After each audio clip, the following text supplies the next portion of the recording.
To help prevent accidental sprinkler activation, the NFPA provides specific guidelines on the minimum required distance between sprinklers and potential heat sources.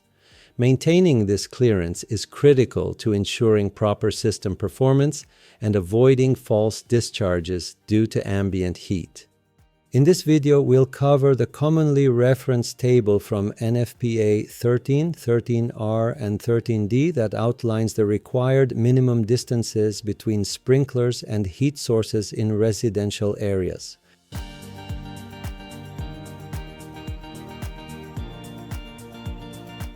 The reference tables summarize the minimum required distances between sprinklers and various heat sources, such as kitchen ranges, ovens, fireplaces, and lighting, based on the sprinkler's temperature rating.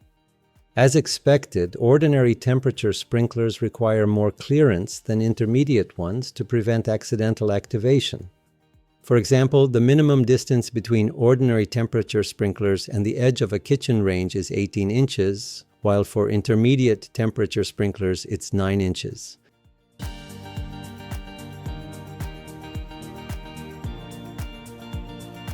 In this section, we'll review how to draw the ordinary and intermediate temperature zones using the kitchen range as an example.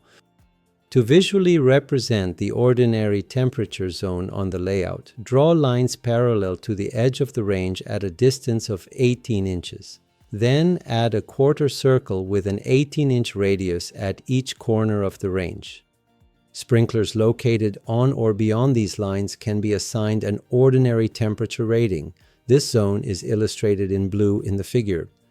To illustrate the intermediate zone, follow the same procedure, this time using a 9-inch distance for the parallel lines and quarter circle radius. Note that placing a sprinkler within the intermediate zone boundary is not allowed.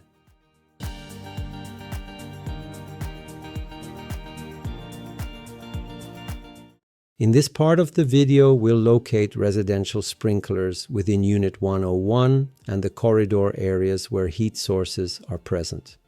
By running the sprinkler layout tool and configuring it according to the project specifications, we can adjust the sprinkler placement within Unit 101 to determine the optimal location. When the sprinkler moves closer to the kitchen range, the software highlights the intermediate zone and the non-permitted zone, using two different colors to alert the user to the presence of a heat source.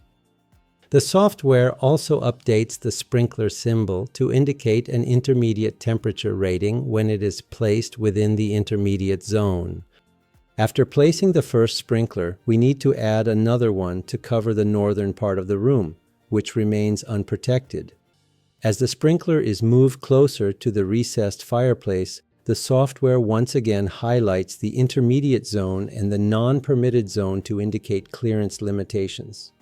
By pressing the Control key, the More Info window appears and displays the relevant table from the 2025 edition of NFPA 13, which has already been selected in the Sprinkler Layout app form. It's important to note that the software prevents users from placing sprinklers within non-permitted zones, helping to ensure correct and compliant placement. We move the sprinkler to identify a position that covers the remaining unprotected area, while also taking into account the CS label next to the sprinkler, which indicates cold soldering. The corridor has suspended ceiling tiles, and to maintain the aesthetic appearance, it's important to align the sprinkler heads with the tile layout.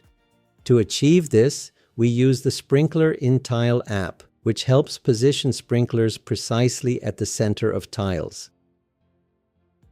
To define the tile, we simply draw two lines along its boundaries. Once defined, the software automatically positions the sprinkler at the exact center of the tile as it is moved. By considering the visualized temperature zones, generated when the sprinkler approaches the ceiling-mounted hot air diffuser, we can accurately position sprinklers in accordance with NFPA standards.